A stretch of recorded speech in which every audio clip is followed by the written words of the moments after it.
In this video we're looking at setting our structure on our young vines. As you can see, this young vine has taken a little while to have the capacity to grow canes long enough to reach the top wire. And here you can see it was planted. It was 2 budded once, 2 budded a second time, 3rd time, 4th time. And then it had the strength and it got to the cordon wire. So this year, because we've got 2 really healthy canes, what we need to do is select one of them. And what we're going to do then is top tie it and come back and set our structure by leaving our 4 buds. So if we are maintaining the sap flow, you can see here it has crisscrossed a little bit. So it's come up maintaining sap flow, and then spur position crissed and then crossed. But that's all right. As we know from the work by Francois Dahl, young vines less than 5 to 7 years old are able to maneuver their sap flow in a zigzag crisscrossing motion. So this time round, I'm going to take this one in here, taking my nice straight trunk off that. I'm going to top tie it up at the wire, fruiting wire here, and I'm going to knock that bud off right at the wire because we don't need it.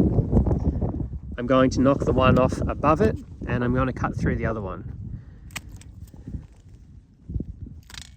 That way, when we tie around there to pin the trunk up nice and straight, the buds here, we definitely don't want to shoot because they're right at the fruiting wire and they're going to be useless to us in the future.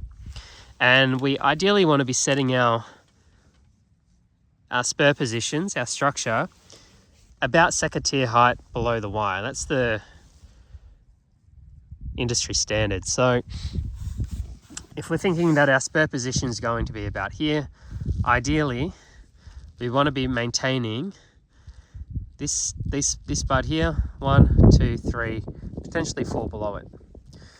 And that way,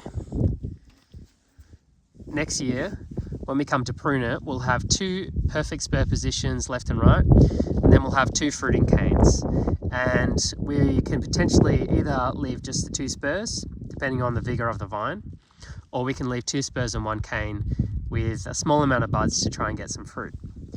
And that's all going to depend on the vigor of the vine and your vineyard setup, whether you have irrigation and things like that.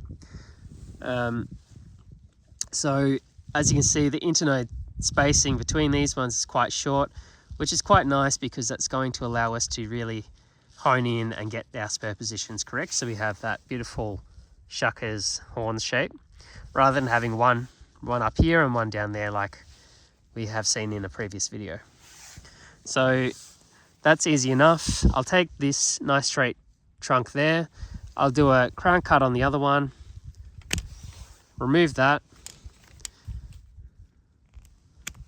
and then next year I'll lop that off. This will grow up.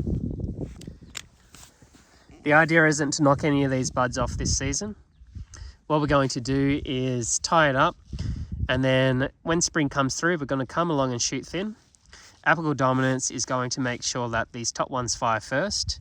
We're going to come through then and shoot thin all the rest off that we don't want and leave the 4 that we do want.